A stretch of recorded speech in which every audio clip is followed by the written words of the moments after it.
कमियों को दूर करने के लिए सन 1913 में हेनरी मोजले ने बताया कि परमाणु द्रव्यमान की तुलना में तत्वों की परमाणु संख्या अधिक आधारभूत गुणधर्म है। तत्वों को उनकी परमाणु संख्या Z के आरोही क्रम में व्यवस्थित करने पर जो वर्गीकरण प्राप्त हुआ उसे आधुनिक आवर्त सारणी कहा गया। आधुनिक आवर्त सारणी को नियम के अनुसार तत्वों के गुणधर्म उनकी परमाणु संख्या का आवर्त फलन होते हैं। अर्थात यदि तत्वों को उनकी परमाणु संख्या के बढ़ते क्रम यानी आरोही क्रम में व्यवस्थित किया जाए तो एक निश्चित अंतराल के बाद तत्वों के गुणों की पुनरावृत्ति होती है। यदि हम परमाणु संख्या को आवर्त सारणी का आधार बनाते हैं तो हम कोबाल्ट और निकेल की स्थिति को भी निर्धारित कर सकते हैं। कोबाल्ट की परमाणु संख्या है 27 और निकेल की परमाणु संख्या है 28। इसीलिए आवर्त सारणी में कोबाल्ट को निकेल से पहले रखा जाता है। यद्यपि कोबाल्ट का परमाणु द्रव्यमान निकेल से अधिक होता है। आधुनिक आवर्त सारणी में समस्थानिकों के आधार पर तत्व की स्थिति को लेकर कोई विवाद नहीं था, क्योंकि सभी समस्थानिकों की परमाणु संख्या समान होती है और इसलिए तत्व की स्थिति निश्चित होगी। क्लोरीन का उसकी परमाणु संख्या के आधार पर आवर्त सारणी में स्थान निश्चित किया गया। अब अगर उसके दो अलग अलग परमाणु द्रव्यमान भी हों, तो भी आवर्त सारणी में उसकी स्थिति पर कोई प्रभाव नहीं पड़ेगा। आइए अब हम नई आवर्त सारणी में हाइड्रोजन की स्थिति देखें। चूंकि हाइड्रोजन की परमाणु संख्या है 1, इसलिए इसे पहले समूह में यानी क्षार धातुओं के समूह में सबसे ऊपर रखा गया है। आधुनिक आवर्त सारणी में 18 ऊर्ध्व स्तंभ यानी वर्टिकल कॉलम्स हैं, जिन्हें समूह कहा जाता है। आधुनिक आवर्त सारणी के नियमानुसार आवर्त सारणी के किसी भी एक समूह यानी किसी भी एक समूह में उपस्थित तत्वों के गुणधर्म में काफी समानता होती है। आधुनिक आवर्त सारणी में 7 क्षैतिज पंक्तियां हैं, जिन्हें आवर्त यानी पीरियड कहा जाता है। अब आधुनिक आवर्त सारणी के समूह 1 के तत्व देखें। ये हैं hydrogen, lithium, sodium, potassium, rubidium, caesium और फ्रांशियम। अब इन तत्वों की परमाणु संख्या देखें। हाइड्रोजन की परमाणु संख्या है 1, लिथियम की परमाणु संख्या है 3, सोडियम की परमाणु संख्या है 11, पोटेशियम की परमाणु संख्या है 19, रुबिडियम की परमाणु संख्या है 37, सीजियम की परमाणु संख्या है 55 और फ्रांशियम की परमाणु संख्या है 87। अब इस समूह के पहले 3 तत्वों के इलेक्ट्रॉनिक विन्यास देखें। इलेक्ट्रॉनिक विन्यास अर्थात परमाणु के कोश में इलेक्ट्रॉन की व्यवस्था। हाइड्रोजन की परमाणु संख्या है 1, यानी हाइड्रोजन के एक परमाणु में एक ही इलेक्ट्रॉन है, तो इसका इलेक्ट्रॉनिक विन्यास हुआ 1। लिथियम की परमाणु संख्या है 3, यानी लिथियम के एक परमाणु में 3 इलेक्ट्रॉन है, तो इसके पहले कोश में हुए 2 इलेक्ट्रॉन और दूसरे कोश में हुआ बचा हुआ 1 इलेक्ट्रॉन। इसलिए लिथियम का इलेक्ट्रॉनिक विन्यास हुआ 2, 1। सोडियम की परमाणु संख्या है 11, यानी सोडियम के एक परमाणु में हुए 11 इलेक्ट्रॉन। चलिए इन्हें कोश में व्यवस्थित करें। पहले कोश में हुए 2 इलेक्ट्रॉन, दूसरे कोश में हुए 8 इलेक्ट्रॉन और तीसरे कोश में हुआ 1 इलेक्ट्रॉन। लो, हो गई ना 11 इलेक्ट्रॉन की व्यवस्था। और इसी प्रकार सोडियम परमाणु का इलेक्ट्रॉनिक विन्यास हुआ 2, 8, 1। हाइड्रोजन में एक ही कोश है, लेकिन अगले तत्व लिथियम में है 2 कोश। अगले तत्व सोडियम में है 3 कोश। इन तत्वों के इलेक्ट्रॉनिक विन्यास में क्या समानता है? सभी तत्वों के बाहरी कोश में 1 इलेक्ट्रॉन है। चूँकि किसी भी तत्व के परमाणु के बाहरी कोश में उपस्थित इलेक्ट्रॉन तत्व के क्रिया करने की क्षमता निर्धारित करते हैं, यानी तत्व की संयोजकता बताते हैं। इसीलिए उन्हें संयोजी इलेक्ट्रॉन या संयोजकता इलेक्ट्रॉन कहते हैं। तो वर्ग 1 के तत्वों में संयोजकता इलेक्ट्रॉन है 1। चलो अब दूसरे समूह के तत्व और उनकी परमाणु संख्या लिखें। Beryllium, magnesium, calcium, strontium, barium और रेडियम। आइए अब हम पहले 3 तत्वों के इलेक्ट्रॉनिक विन्यास लिखें। बेरिलियम में है 4 इलेक्ट्रॉन, तो इसका इलेक्ट्रॉनिक विन्यास हो गया 2-2।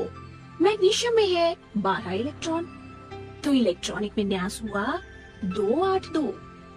और कैल्शियम का इलेक्ट्रॉनिक विन्यास हुआ 2-8-8-2। इन तत्वों के इलेक्ट्रॉनिक विन्यास में क्या समानता है? सभी तत्वों के बाहरी कोश में 2 इलेक्ट्रॉन हैं, यानी समूह 2 के तत्वों में संयोजकता इलेक्ट्रॉन की संख्या है 2। आपने देखा कि सभी तत्वों के बाहरी कोश में समान संख्या में इलेक्ट्रॉन होते हैं। समूह 1 के बाहरी कोश में है 1 इलेक्ट्रॉन, समूह 2 के बाहरी कोश में है 2 इलेक्ट्रॉन। अरे वाह, यहाँ तो समूह संख्या और उसी समूह के तत्व में बाहरी कोश में इलेक्ट्रॉन की संख्या समान है। चलो अब हम समूह 17 के तत्व देखते हैं। समूह 17 के पहले 3 तत्व हैं फ्लोरीन, क्लोरीन और ब्रोमीन।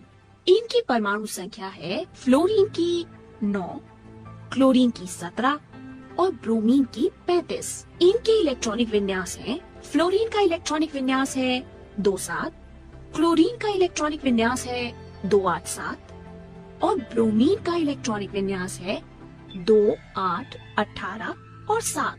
यहाँ वर्ग 17 के बाहरी कोश में इलेक्ट्रॉन की संख्या है 7, लेकिन यहाँ तो समूह संख्या और तत्व के बाहरी कोश में उपस्थित इलेक्ट्रॉन की संख्या समान नहीं है। यहाँ सभी तत्वों के बाहरी कोश में 7 इलेक्ट्रॉन हैं, लेकिन समूह संख्या तो है 17।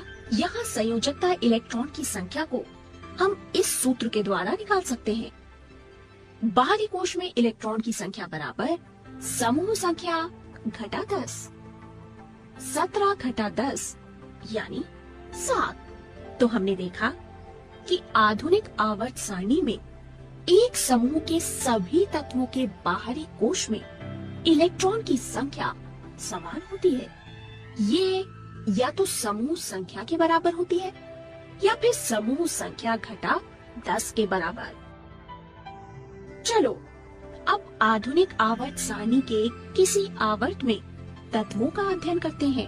दूसरे आवर्त के तत्वों पर ध्यान दें, उनके परमाणु संख्या लिखें और उनके इलेक्ट्रॉनिक विन्यास भी लिखें। दूसरे आवर्त के तत्व हैं lithium, beryllium, boron, carbon, nitrogen, oxygen, fluorine और नियॉन। लिथियम की परमाणु संख्या है 3, बेरिलियम की परमाणु संख्या है 4, बोरॉन की परमाणु संख्या है 5, कार्बन की परमाणु संख्या है 6, नाइट्रोजन की परमाणु संख्या है 7, ऑक्सीजन की परमाणु संख्या है 8, फ्लोरीन की परमाणु संख्या है 9 और नियॉन की परमाणु संख्या है 10। आइए अब इनके इलेक्ट्रॉनिक विन्यास भी देखें। लिथियम का इलेक्ट्रॉनिक विन्यास है 2-1, बेरिलियम का इलेक्ट्रॉनिक विन्यास है 2-2, बोरॉन का है 2-3, कार्बन का 2-4, नाइट्रोजन का 2-5, ऑक्सीजन का 2-6, फ्लोरीन का 2-7 और नियॉन का इलेक्ट्रॉनिक विन्यास है 2-8। अरे वाह, यहाँ तो आवर्त में बाएं से दाईं ओर जाने पर कोश की संख्या तो समान रहती है, लेकिन बाएं से दाईं ओर जाने पर प्रत्येक समूह में परमाणु संख्या में इकाई की वृद्धि होती है, यानी बाहरी कोश में इलेक्ट्रॉन की संख्या में भी इकाई की वृद्धि होती है। चलो एक बार फिर से वर्ग 1 के तत्व देखें। हाइड्रोजन पहले आवर्त में स्थित है और इसमें है एक कोश, लेकिन अगले तत्व लिथियम जो कि दूसरे आवर्त में है, उसमें है 2 कोश। सोडियम जो कि तीसरे आवर्त में स्थित है उसमें है 3 कोश। पोटेशियम जो कि चौथे आवर्त में स्थित है उसमें है 4 कोश। तो हमने देखा कि किसी भी तत्व के परमाणु में उपस्थित कोश की संख्या उसके आवर्त की संख्या के बराबर होती है। आधुनिक आवर्त सारणी में भरे हुए कोशों की समान संख्या वाले भिन्न भिन्न तत्व एक ही आवर्त में स्थित हैं, लेकिन समूह में ऊपर से नीचे आते हुए प्रत्येक आवर्त के साथ तत्व में एक नए कोश की वृद्धि होती जाती है। विभिन्न कक्षों में भरे जाने वाले इलेक्ट्रॉनों के आधार पर हम आवर्तों में तत्वों की संख्या बता सकते हैं। इसके लिए हम विभिन्न कक्षों में भरे जाने वाले इलेक्ट्रॉनों की संख्या को आधार बनाएंगे। किसी कोश में इलेक्ट्रॉन की अधिकतम संख्या निकालने के लिए हम वैज्ञानिक नील्स बोर द्वारा दिए गए सूत्र का प्रयोग करते हैं। नील्स बोर के सूत्र के अनुसार परमाणु के किसी कोश में इलेक्ट्रॉन की अधिकतम संख्या 2n² होती है, जहाँ n नाभिक से नियत कक्षा की संख्या है। यदि तत्व में एक ही कोश हो, जैसे आवर्त 1 में हाइड्रोजन व हीलियम के परमाणु में, तो उसमें अधिकतम इलेक्ट्रॉन की संख्या 2 हो सकती है। इसीलिए तो प्रथम आवर्त में 2 ही तत्व होते हैं। अब दूसरा आवर्त देखें, यहाँ प्रत्येक तत्व में 2 कोश होंगे। यहाँ सूत्र 2n² के अनुसार अधिकतम इलेक्ट्रॉन की संख्या होगी 8। इसीलिए तो दूसरे आवर्त में 8 तत्व होते हैं। अब हम तृतीय आवर्त की बात करते हैं। यहाँ प्रत्येक तत्व में 3 कोश होंगे। सूत्र 2n² के अनुसार यहाँ अधिकतम इलेक्ट्रॉन की संख्या होगी 18। चूँकि बाहरी कोश में 8 से अधिक इलेक्ट्रॉन नहीं हो सकते, इसलिए तीसरे आवर्त में भी 8 ही तत्व होंगे। आवर्त सारणी में चौथे आवर्त में 18 तत्व होते हैं और 5वें आवर्त में भी 18 तत्व। आधुनिक आवर्त सारणी में छठे आवर्त में 32 तत्व होते हैं और 7वां आवर्त अभी अपूर्ण है, जिसमें नए नए तत्वों की खोज की जा रही है।